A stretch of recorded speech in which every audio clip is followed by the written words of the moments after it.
Hello everyone, this is Neelu Zadia. Welcomes to all of you on my YouTube channel Commerce Study Point.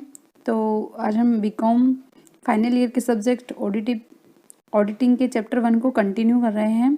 तो friends, इसके जो पहला भाग था, इसका पार्ट 1A, उसमें हमने डिस्कस किया था कि बुक कीपिंग क्या होता है, अकाउंटेंसी क्या होता है और ऑडिटिंग क्या होता है, क्या डेफिनेशन होती है ऑडिट की और किस तरह से ये काम करती है, और बुक कीपिंग अकाउंटेंसी के बीच में क्या डिफरेंस होता है, अकाउंटेंसी और ऑडिटिंग के बीच में क्या डिफरेंस होता है। तो हम उसी को आगे कंटिन्यू कर रहे हैं। तो जो कंटेंट स्टार्ट कर रहे हैं, सबसे पहले वो है लेखा कर्म की अनिवार्यता। अनिवार्यता में यानी क्या कि कब जो है अकाउंटेंसी कंपलसरी या कब ये अकाउंटेंसी का काम कंपलसरी करना होता है। तो ये कब करना होता है फ्रेंड्स? व्यवसाय को जीवित रखने के लिए। यहाँ जीवित रखने से आशय ये है कि ना, जब अपन अकाउंटिंग का काम करेंगे, बिजनेस में होने वाले सारे ट्रांजेक्शन का जब रिकॉर्ड करेंगे, फाइनल अकाउंट प्रिपेयर करेंगे, तो उससे अपने को जो संस्था की है वो एक्चुअल पोजीशन अपने को पता चलेगी कि क्या लाभ हुआ है, क्या हानि हुई है, हमें कुछ इसमें प्रोग्रेस करने की ज़रूरत है। तो क्या अपने को व्यवसाय को जीवित रखने के लिए क्या लेखा कर्म क्या है? अनिवार्य है। फिर है कि व्यवसाय की कार्य क्षमता बढ़ाने के लिए। अब कार्य क्षमता से आशय ये है कि ना, जब अपन फाइनल अकाउंट बनाएंगे, अकाउंटेंसी करेंगे, यानी कि जब अपन व्यवसाय में किए गए लेन देनों का लेखा करेंगे ना, तो क्या होगा कि जो भी इनइफेक्टिव प्रोसेस जो होगी उसको अपन छोड़ के जो बिजनेस के लिए प्रॉफिटेबल एक्टिविटी है उनका अपने को पता चलेगा, और उन्हीं पे अपन ज़्यादा फोकस करके क्या करेंगे, अपनी कार्य क्षमता को बढ़ाएंगे। तो एक व्यवसाय के लिए अकाउंटेंसी का कारण क्या है? कार्य क्षमता को बढ़ाने के लिए भी होता है। फिर क्या है? व्यवसाय की प्रतिष्ठा बढ़ाने के लिए। अब देखो, जब अपने सारे ट्रांजेक्शन रिकॉर्ड होते हैं और अपने बुक्स ऑफ अकाउंट्स अच्छे से मेंटेन करी हुई होती है, और अपन जब अपने फाइनल अकाउंट बनाते हैं, तो क्या एक व्यवसाय की अच्छी छवि उभर के आती है। देखो, जैसा कि अपने को पता है कि आजकल तो कंपलसरी होता है कि आपसे बैंक से किसी से लोन लेना होता है तो आपको पिछले 2 सालों का रिटर्न दो, आपके बुक्स ऑफ अकाउंट्स और ये बने हुए दो, या फिर अपना कोर्ट में कहीं केस चल रहा है तो अपन ऐसे बोल के बताएं कि भाई हमारा टर्नओवर इतना था, हमारे लाभ इतने थे। तो कंपैरिजन में उसको कोई माने नहीं माने, लेकिन जब अपने पास ये अकाउंटेंसी वर्क प्रॉपर तरीके से किया हुआ है और अपने बुक्स ऑफ अकाउंट्स अपने पास है, अपने फाइनल अकाउंट प्रिपेयर करे हुए हैं, तो क्या वो एक अच्छी छवि को प्रदान करते हैं। तो इससे अपनी व्यवसाय की क्या होती है? प्रतिष्ठा बढ़ती है। तो अकाउंटेंसी क्या है? एक अनिवार्यता के रूप में काम आती है। फिर है ना, अब ये अकाउंटेंसी को विलासिता के रूप में भी बताया गया है। कैसे बताया? कि व्यवसाय के लिए लेखा कर्म अनिवार्यता है, लेकिन एक अत्यंत ही छोटे व्यवसाय के लिए ये विलासिता भी हो सकती है। अब देखो, जैसे एक नॉर्मल साइज का बिजनेस है, उसके लिए तो अकाउंटेंसी वर्क एक कंपलसरी की श्रेणी में आ जाएगा, लेकिन एक छोटा बिजनेस जैसे क्या ले सकते हैं अपन? कोई ठेला लगाने वाला मजदूर है, या फिर सब्जी बेचने वाले जो लोग हैं, अभी इतने छोटे हैं ना कि अब इनके लिए तो क्या लगेगा कि ये जो अकाउंटेंसी का वर्क है ना, वही विलासिता है, तो उनके लिए ये ज़रूरी भी नहीं है। तो एक नॉर्मल जो बिजनेस होता है उसके लिए कंपलसरी, लेकिन ये बहुत ही जो ज़्यादा छोटे होते हैं ना, उनके लिए क्या हो सकती है? ये विलासिता भी होती है अकाउंटेंसी। फिर इसके बाद अपन आगे देखेंगे कि अंकेक्षण यानी कि ऑडिटिंग कब कंपलसरी हो जाती है। अपन ने ये डिस्कस करा अभी तक कि अकाउंटेंसी कब कंपलसरी और अब क्या है? अंकेक्षण की अनिवार्यता, यानी कि ऑडिटिंग कब कंपलसरी। तो पहला पॉइंट है इसमें कंपनी के लिए। अब देखो, एक कंपनी को अपना ऑडिट का कार्य करवाना कंपलसरी है। क्यों? क्योंकि इसमें क्या होता है, इन्वेस्टर अपनी पूंजी लगाते हैं, अपनी कैपिटल को इन्वेस्ट कर रखा होता है, तो कैसे पता चलता है कि सही, मतलब उन्होंने जो कैपिटल इन्वेस्ट कर रही है उसका सही से यूज आ रहा है या नहीं। जब उसके बुक्स ऑफ अकाउंट मेंटेन होंगे और उनकी ऑडिट होगी, और जो ऑडिट की रिपोर्ट होगी उसी को देख के वो करेंगे, तो एक कंपनी के लिए क्या है? ऑडिट करवाना कंपलसरी है। फिर उसी तरह से दूसरा पॉइंट है ट्रस्ट के लिए। अब ट्रस्ट क्या? ट्रस्ट के जो मेंबर होते हैं, ठीक है ना, अब ट्रस्ट के मेंबर जब उसका पूरा ट्रस्ट का कार्यभार संभालते हैं और करते हैं, तो जब ट्रस्ट के बुक्स ऑफ अकाउंट्स मेंटेन करके उसकी ऑडिट हो जाती है ना, तो फिर वो देखते हैं कि जिस उद्देश्य के लिए ये ट्रस्ट बनाया गया है, तो इसमें जो प्राप्त धन है क्या वो उसी उद्देश्य को पूरा करने के लिए हो रहा है या नहीं हो रहा है। तो इस तरह से क्या है, ट्रस्ट के लिए भी ऑडिट करवाना क्या कंपलसरी है। फिर इसी तरह से क्या, सहकारी समिति के लिए। अब सहकारी समिति के लिए क्या बात हुई होगी कि वहाँ पे भी ये एक तरह से फंडिंग होती है, और फंड फिर ना उसमें गवर्नमेंट को और पब्लिक को क्या कि जब उसके बुक्स ऑफ अकाउंट मेंटेन होते हैं सहकारी समिति के, तो तो गवर्नमेंट भी उस पे रिलाई कर लेती और पब्लिक भी उस पे रिलाई कर लेती कि ना ये जो सहकारी समिति की जो सिद्धांत है या जो इसके प्रिंसिपल है उसी से ये चल रही है समिति, और इसमें जो पैसा है उसका क्या गलत यूज़ नहीं हो रहा है, उसका दुरुपयोग नहीं हो रहा है, तो उसके लिए क्या है कंपलसरी ऑडिट करवाना। फिर उसके बाद है सार्वजनिक निगमों या सरकारी विभाग के लिए। अब देखो गवर्नमेंट वाले जो होते हैं ये निगम और गवर्नमेंट ऑफिसेज में करवाना, इसलिए कि इसमें अगर इस संस्थाओं की या इन विभागों की ऑडिट हो जाती है तो ऑडिट में सब पता चल जाता है कि कौन सा कर्मचारी सही से काम कर रहा है क्या, या कौन से कर्मचारी इरेगुलर है, वो सही से काम कर रहे हैं या नहीं है, या जो गवर्नमेंट का पैसा है वो क्या सही यूज़ आ रहा नहीं आ रहा है। तो अब ऐसे ही कोई देख के तो बता नहीं सकता है ये सब चीज़ की किसे, जब ऑडिटर जब अपनी रिपोर्ट इशू करता है ना तो उसको देख के सब रिलाई करते, तो क्या सार्वजनिक निगमों और सरकारी विभाग के लिए ऑडिट करवाना क्या कंपलसरी। फिर उसके बाद है फर्म के लिए। अब फर्म है, चूंकि ये तो फर्म में एक से अधिक साझेदार होते हैं, तो अब साझेदार एक दूसरे पे विश्वास करें या उन्हें ये कि हमारा हिसाब किताब सही है या नहीं, सही स्थिति प्रकट कर रहा नहीं है, तो सब साझेदारों को आपस में एक दूसरे के ऊपर फेथ बना रहे कि भाई हाँ हमारा हम सही हो रहा है, हमारे लाभ सही बट रहा है, सब हो रहा है ऐसा। तो फर्म सारे जो पार्टनर होते हैं वो एक दूसरे के बीच में अपना फेथ बनाए रखे, विश्वास बनाए रखे, तो क्या एक फर्म के लिए ऑडिट क्या हो जाती कंपलसरी हो जाती। फिर ये है कि एकाकी व्यापार। अब एकाकी व्यापार की क्या है, कुछ सीमाएं दे रखी है, जैसे कि आपका टर्नओवर इतना हो जाए, ज़्यादा हो आपकी शेयर कैपिटल, इस तरह से अगर वो ज़्यादा है तो, या फिर उसमें बहुत सारे कर्मचारी, मतलब आपका जो बिजनेस है 1% आपका बिजनेस बहुत फैला हुआ है, तो क्या है आपको ऑडिट करवानी कंपलसरी हो जाएगी। इससे क्या है आपकी व्यवसाय की सही छवि प्रस्तुत होगी, ट्रू एंड फेयर में भी आपको मिलेगा। अगर आपके पास अगर कर्मचारी काम करते हैं तो उन पे भी क्या होगा, उनकी कार्य क्षमता में बढ़ोतरी होगी, इस तरह से क्या हो जाएगा कंपलसरी क्या जाएगा। लेकिन फिर वही बात है कि अब ये विलासिता के रूप में भी हो सकता है ना। विलासिता में से कैसे हो सकता है, जैसे इसमें पहला पॉइंट है धन का दुरुपयोग। अब देखो सबसे पहली बात तो ये कि ऑडिटिंग का कार्य जो है वो क्या एक सामान्य बुद्धि वाला नहीं, विशिष्ट बुद्धि वाले व्यक्ति करता है। दूसरी बात, संस्था का कर्मचारी नहीं होता, एक स्वतंत्र बाह्य व्यक्ति होना पड़ता है, तो जाहिर सी बात है कि उसको जो देने वाला रिम्यूनरेशन होता है, उसकी सैलरी तो उसकी होती नहीं, उसको रिम्यूनरेशन मिलता है, तो उसका रिम्यूनरेशन होता है वो क्या होता है ज़्यादा होता है। तो क्या है कि अगर अपने को ज़रूरत नहीं ऑडिट की और अपना ऑडिट करवाते तो अपने पैसे का क्या है एक तरह से मिसयूज है, दुरुपयोग होता है। फिर इसके बाद इसका दूसरा पॉइंट है कि शक्ति का दुरुपयोग। अब शक्ति का दुरुपयोग क्या है कि जब अपन अपने बुक्स ऑफ अकाउंट्स की ऑडिट करवाते तो अपने को अपने सारे बुक्स ऑफ अकाउंट्स क्या है as per law rules and regulation बनाने पड़ते हैं। सारे डेटर्स की लिस्ट अलग, क्रेडिटर की लिस्ट अलग, स्टॉक अलग, इन्वेस्टमेंट अपने अलग, सारे की अलग अलग लिस्ट बनानी पड़ती है। तो क्या होता है अपनी अननेसेसरी एनर्जी वेस्ट होती है। ठीक है। फिर उसके बाद है समय का दुरुपयोग। अब क्योंकि अपन देखो इसका जो दूसरा पॉइंट था शक्ति का दुरुपयोग, अब यानी कि अपन इतनी सारी चीज़ें बनाएंगे तो अपने एफर्ट्स भी लगेंगे और अपना टाइम भी लगेगा, तो क्या शक्ति का दुरुपयोग भी होगा और क्या समय का दुरुपयोग भी हो जाएगा। फिर उसके बाद अगला पॉइंट है अंकेक्षण की निरंतरता। निरंतरता यानी है कि ना देखो अब आपने पूरी ऑडिट का काम करवा लिया, लेकिन उसके बाद भी ये जरूरी नहीं है कि आपके ना बिल्कुल सही हो सकता है कोई बिल्कुल इतनी प्लानिंग के साथ किया हुआ कोई कपट हो तो क्या वो छिपा ही रह जाए। क्योंकि अंकेक्षण जब अपनी रिपोर्ट देता है तो उस रिपोर्ट में वह क्या लिखता है कि दिए गए सूचनाओं के आधार पर हम यह संस्था की स्थिति को प्रकट करें और हम अपनी राय दे रहे हैं। मतलब क्या है वो सिर्फ एक अपनी ओपिनियन देते हैं, वो उसको ये कहते नहीं कि नहीं ये सही ही है। 100% गारंटी नहीं होती, उनकी भी क्या होती है एक राय भी होती है। तो हो सकता है कि बहुत बार क्या कोई कपट या गबन है वो क्या है वो छुपा रह जाए। फिर उसके बाद है कि कर्मचारियों की कार्य क्षमता में कमी। अब जब ऑडिट का काम होगा बार बार ऑडिटर आएगा, आप ये लिस्ट दो वो दो वो दो, कर्मचारी को क्या करेगा डिस्टर्ब करेगा और कर्मचारी अपना काम अच्छे से नहीं कर पाएगा, तो क्या होगा कर्मचारी की कार्य क्षमता में कमी हो जाएगी। फिर उसके बाद है कि अंकेक्षण की विलासिता न होना। अब देखो अंकेक्षण कंपलसरी भी है, अंकेक्षण विलासिता के रूप में भी हो सकता है, और अब क्या है अंकेक्षण विलासिता के रूप में नहीं हो सकता। तो हर चीज के जैसे दो पहलू होते हैं उसी तरह इसके भी यही दो पहलू है। तो क्या है कर्मचारियों की कार्य क्षमता में वृद्धि। अब देखो एक तो तरफ ये बोले कि कार्य क्षमता में कमी और वृद्धि भी। वृद्धि तो इस तरह से होगी ना कि जो ऑडिटर आएगा वो कर्मचारियों को अलग अलग अच्छी तरह से एडवाइस करेगा, अपने काम को सही तरीके से करना बताएगा, तो क्या होगा कर्मचारी की कार्य क्षमता में क्या होगा वृद्धि होगी।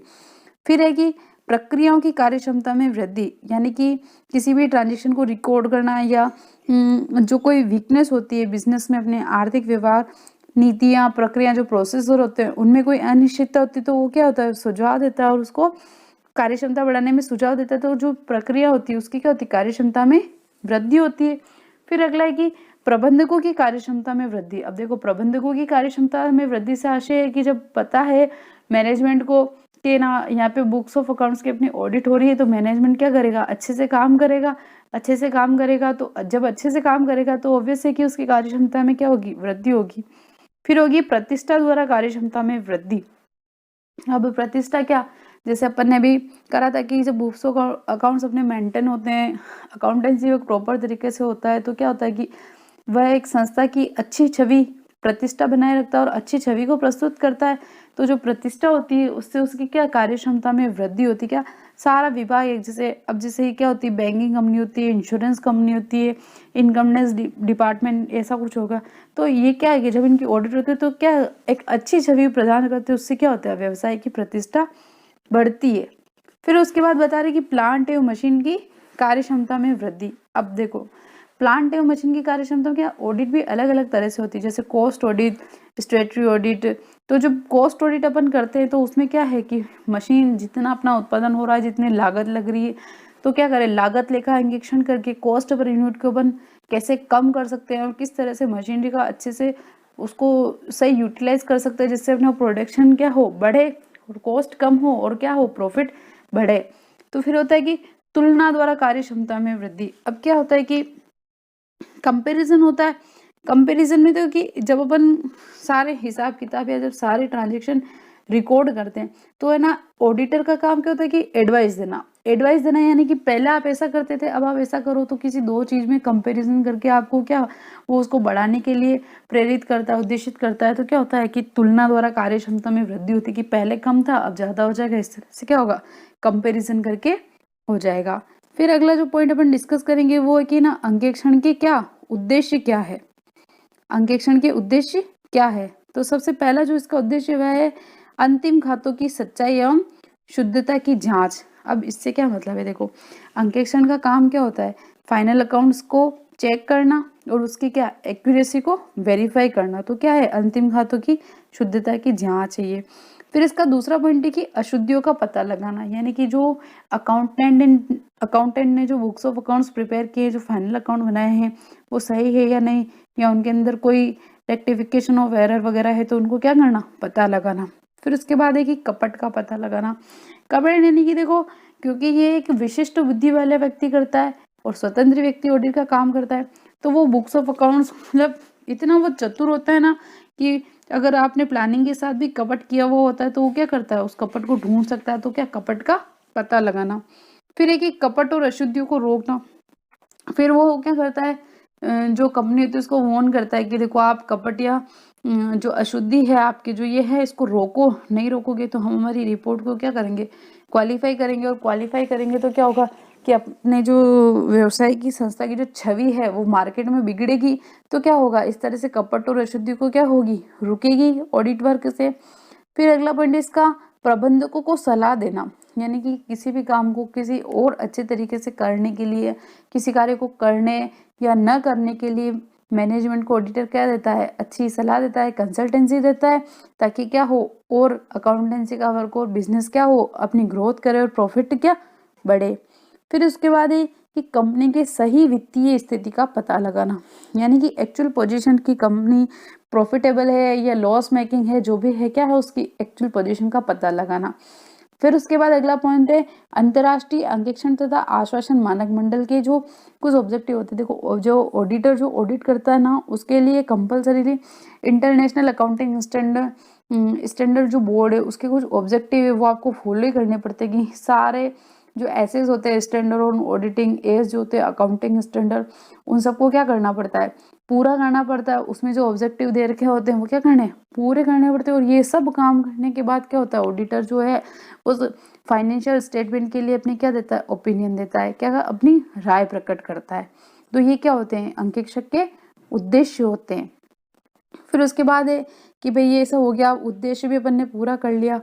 फिर अभी क्या है कि लेखा पुस्तक यानी कि अपनी जो बुक्स ऑफ अकाउंट्स होती है उसमें कुछ फ्रॉड्स और एरर होते हैं, तो उसके बारे में अब अपना डिस्कशन है अगला कि भाई क्या होता है ये। तो देखो, अशुद्धियाँ और गबन दो होती, एक तो होता है फ्रॉड और एक होती है एरर। देखो जो एरर होती है वो तो क्या हो जाती है, बाय मिस्टेक हो जाती है, उसके लिए अपन सोचते नहीं। लेकिन गबन तो क्या है, गबन मतलब बिल्कुल एक प्लानिंग के साथ करते हैं कि भाई हाँ ऐसा करना है, इससे संस्था को छवि वजह, ये हो सकता है कि व्यवसाय को क्षति पहुंचाने, व्यवसाय के लाभों को कम करने के लिए हो। लेकिन एरर क्या होती है, एरर बाय मिस्टेक हो जाती है, एरर को अपन प्लानिंग के साथ नहीं करते हैं। ठीक है, तो जो अशुद्धियाँ हैं, पहली जो अशुद्धि वो है सैद्धांतिक अशुद्धि। अब सैद्धांतिक अशुद्धि से आशय क्या है, सैद्धांतिक अशुद्धि से मतलब ये होता है कि आपको ना जो ट्रांजेक्शन होते हैं बिजनेस के, उनको लिखने के अपने अपने रूल है। तो आपने क्या करा कि वो सिद्धांत ही फॉलो नहीं करा और कुछ अलग लिख दिया। अब देखो जैसे इसका अपन एक एग्जांपल है कि ना कोई अपने कैपिटल एक्सपेंड किया, यानी क्या किया, कोई बिजनेस के लिए कोई फिक्स असेट्स परचेज करी, जैसे कोई प्लांट एंड मशीनरी हो गई, बिल्डिंग हो गई, मशीनरी, इस तरह से कुछ हुआ। तो ऐसे एसेट्स को अपन क्या करते हैं, कैपिटल एक्सपेंडिचर मान के रिकॉर्ड करते हैं, फिर उस पर अपन डेप्रिसिएशन क्लेम करते हैं और वो बैलेंस शीट में शो होती है और धीरे धीरे उसकी वैल्यू क्या होती है, कम होती जाती है डेप्रिसिएशन से। और डेप्रिसिएशन का अमाउंट अपन क्या करते हैं, पीएनएल से चार्ज करते हैं। लेकिन अपन ने क्या करा, उसको कैपिटल नहीं करा और उसको ने क्या रेवेन्यू एक्सपेंडिचर मान लिया और उसका सारा पूरा अमाउंट जो था वो क्या कर दिया, पीएनएल से चार्ज कर दिया। तो उस पर्टिकुलर पीरियड के लिए क्या हो जाएगा, प्रॉफिट एकदम से कम हो जाएंगे। तो ये हो जाएगी सैद्धांतिक अशुद्धि यानी एरर ऑफ प्रिंसिपल। फिर उसके बाद होती है एक भूल की अशुद्धि यानी कि एरर ऑफ ओमिशन। अब इसका मतलब क्या है कि कोई ट्रांजेक्शन हुआ और आपने उसको रिकॉर्ड करना ही भूल गए, यानी लिखा ही नहीं, यानी कुछ भी हो सकता है। जैसे कोई माल अपन ने परचेज किया, सेल किया, कुछ किया, तो उसको क्या करा, लिखना ही भूल गए। तो वो क्या, अब उसमें क्या होगा कि ये जो होती है error omission, error of omission जो होती है ना, ये क्या आंशिक भूल, एक छोटी सी भूल है। तो क्या होती है कि ट्रायल बैलेंस होता है वो अपना क्या मिलेगा नहीं, इससे क्या होगा, अपना ट्रायल बैलेंस मिलेगा नहीं अगर ये आंशिक भूल है। यानी कि मतलब जैसे अपन ने ट्रांजेक्शन किया कि क्रय का ट्रांजेक्शन था, अब क्रय में दो पार्टी, जैसे कि क्या, अगर कैश परचेज किया था तो कैश और परचेज दोनों अकाउंट में एंट्री करनी थी। तो अपन से भूल के शुद्धि में क्या हुआ, सिर्फ कैश अकाउंट में तो मैंने परचेज को रिकॉर्ड कर दिया, लेकिन परचेज में कैश को रिकॉर्ड नहीं किया। तो देखो जब दोनों जगह लिखना अपन भूल जाएंगे ना, तो ट्रायल बैलेंस मिल जाएगा और पता नहीं चलेगा। लेकिन दोनों में से एक जगह लिख दिया, एक जगह नहीं लिखा, तो क्या होगा, ट्रायल बैलेंस नहीं मिलेगा और अपनी क्या होगा, आंशिक भूल होगी तो क्या पता चल जाएगी। लेकिन अगर दोनों ही जगह लिखना भूल गए तो वो ट्रायल बैलेंस मिल जाएगा और उस अशुद्धि का अपने को पता भी नहीं चलेगा। फिर अगली है क्षतिपूरक अशुद्धियां यानी कि कंपनसेटिंग एरर। अब इसमें क्या है, क्षतिपूर्वक यानी कि जो एक दूसरे को ढक ले, यानी कि किसी खाते में 2000 रुपए ज्यादा लिखने थे, आपने कम लिख दिया, फिर एक में कम लिखने थे तो वहां गलती से ज्यादा हो गया। यानी कि एक गलती से दूसरी गलती अगर छुप जाती है तो क्या होती है, क्षतिपूरक अशुद्धियां। फिर उसके बाद है दोहराव की अशुद्धि। अब दोहराव की अशुद्धि से मतलब क्या होता है, एरर ऑफ डुप्लीकेशन, यानी कि कोई भी ट्रांजेक्शन को अपन दो बार रिकॉर्ड कर लिया। ठीक है, तो ये वही भूल की अशुद्धि की जैसी है कि अगर आपने दोहराव आंशिक किया, यानी कि दो अकाउंट में रिकॉर्ड करना था और दोनों में दो बार रिकॉर्ड कर लिया तो कोई फर्क ही नहीं पड़ेगा। लेकिन एक अकाउंट में दो बार करो और एक अकाउंट में एक बार करा तो वो क्या होगा, फिर ट्रायल बैलेंस नहीं मिलेगा और इस तरह से प्रॉब्लम आएगी। फिर उसके बाद है एरर ऑफ कमीशन यानी कि हिसाब की अशुद्धि। अब इसमें क्या है, हिसाब यानी कि आपने जो अपन मैथमेटिक कैलकुलेशन जो होती है उसमें गलत हो गई, जैसे जोड़ बाकी अलग लगा दी या बैलेंस अपने को कैरी फॉरवर्ड करना था जो अलग लिख दिया अलग, तो इस तरह से होता। तो क्या, अब जैसे वही आंशिक या पूरी अगर इस तरह से जो गलती है अगर वो क्षतिपूर्त हो गई तो हो सकता है आपका तलपट मिल जाए। और बहुत सी बार ऐसा होता है कि ऐसी शुद्धि के बाद क्या होता है, तलपट नहीं मिलता है, अपना जो ट्रायल बैलेंस है वो क्या होता है, मैच नहीं होता। फिर अगर अपना यहाँ अलग देख रहे हैं कि गबन। अब गबन क्या होता है, ये तो थी अशुद्धियां। अब अपन देख रहे हैं गबन, तो इसमें पहला है रोकड़ का गबन यानी कि क्या है, कैश का गबन। अब इसमें एक बहुत अच्छा कंसेप्ट है रोकड़ गबन का, टीमिंग एंड लेडिंग। इसमें क्या होता है कि जो अकाउंटेंट होता है या जो व्यवसाय में कोई व्यक्ति है जिसके पास रोकड़ रहता है, वो क्या करता है, बिजनेस से कैश ले लेता है अपने पास और उसका क्या कर देता है, गबन कर देता है। और इसमें ये टीमिंग लीडिंग वाला जो कंसेप्ट है उसमें क्या होता है कि आप जैसे आपने कोई माल बेचा नकद में, आपके पास पैसा आया, उस पैसे को क्या करा आपने रख लिया। फिर आपने लिखा ही नहीं अकाउंट में, फिर अगली बार कोई माल बेचा तो जो पहले वाले से आपने लिया था ना उस अकाउंट में उसको चढ़ा दिया। ऐसे पहले वाले का आपने रख लिया तो दूसरे वाले का पहले में, तीसरे वाले का दूसरे में, चौथे वाले का तीसरे में, इस तरह से जब ये प्रोसेस चलती रहती है तो इसको क्या कहते हैं, टीमिंग एंड लर्निंग। इसके और भी एग्जाम्पल है, जैसे क्या ये अपने वेजेस की और मजदूरी के फर्जी बिल बना के और कैश ले लेना, या फिर दूसरे अलग से वाउचर बना दो, ऐसे फर्जी वाउचर बना के और दिखा दो कि भाई कैश का अपने एक्सपेंस हुआ और उसको ले लिया, और ऐसे बता दो कि पुराना खराब माल था उसको एज ए स्क्रैप बेचा, कैश आया, जबकि अपन ने ऐसा कुछ करा ही नहीं तो कैश का हो जाएगा। फिर ऐसा होता है माल का गबन, यानी कि अपने व्यवसाय में जो माल काम आता है उस माल को क्या कर लिया, ले लिया, उठा लिया और फिर उसको अलग से ले लिया, तो ये क्या हो जाएगा, माल का गबन, यानी कि माल का चुरा लेना। या फिर जब अपन उस माल को पर्सनल यूज़ के लिए यूज़ कर लेते हैं, निजी कार्य के लिए यूज़ कर लेते हैं, तो वो भी क्या होता है, माल का गबन ही होता है। फिर उसके बाद है संपत्तियों का गबन। अब संपत्तियों का गबन कैसे, जैसे कि आपने क्या करा था, बिजनेस के लिए कोई एसेट्स खरीदी, बिजनेस के लिए कोई एसेट्स खरीदी, जैसे फर्नीचर हो गया, कोई गाड़ी हो गई 4 व्हीलर, तो उसको आप बिजनेस में यूज़ नहीं करके आप क्या कर रहे हो, आप उसको पर्सनल यूज़ कर रहे हो, तो क्या हो जाएगा, संपत्ति का गबन। फिर उसके बाद है सुविधाओं का गबन। अब सुविधाओं का गबन कैसे, जैसे कि टेलीफोन हो गया, एसी हो गए, आपने क्या करे थे, ऑफिस बिजनेस पर्पस के लिए यूज़ करे थे, लेकिन उसको आप क्या कर रहे हो, आप उसको पर्सनल यूज़ के लिए कर रहे हो। ऑफिस का जो टेलीफोन है उसको आप पर्सनल यूज़ कर रहे हो, ऑफिस के लिए एसी लिया था उसको आप पर्सनल यूज़ कर रहे हो, तो क्या है, सुविधाओं का गबन। फिर उसके बाद है श्रम का गबन। श्रम का गबन यानी कि आपने ना बिजनेस में काम करने के लिए रख रखे थे छोटे मोटे कर्मचारी या मजदूर, तो उसको क्या करते हो, आप अपने घर ले जाके घर का काम करवाते हो, तो क्या हो जाएगा, श्रम का गबन। फिर उसके बाद है हिसाब किताब में गड़बड़ी। अब हिसाब किताब में गड़बड़ी से आशय क्या है कि ना आपने, आपको चाहिए थे पैसे तो गड़बड़ कर दी, आगे पीछे कर दिया, कि ऊपर जोड़ गलत लगा दी या इधर उधर कुछ भी, जैसे अपन ने ना रोकड़ का गबन और माल का गबन इस तरह से करके क्या कर ली, हिसाब किताब में गड़बड़ी कर दी और अपन ने क्या ले लिया, प्रॉफिट अपन ने कम कर लिया और अपना स्वार्थ कर दिया। तो ये तो थे क्या थे, अशुद्धियां और गबन, अलग अलग तरीके। ठीक है, तो ये था कि एक लेखा कर्म करते वक्त क्या क्या अशुद्धियाँ, क्या क्या गबन हो सकते हैं। तो फ्रेंड्स, आज का डिस्कशन हम यही ख़त्म करते हैं, इसको कंटिन्यू करेंगे अगले चैप्टर में। तो फ्रेंड्स, आपको मेरा ये वीडियो कैसा लगा, यदि आप मेरे इस वीडियो को पसंद करते हैं तो इसे लाइक करें, शेयर करें और सब्सक्राइब करें। तो मिलते हैं अगले भाग में। Bye bye friends, thank you.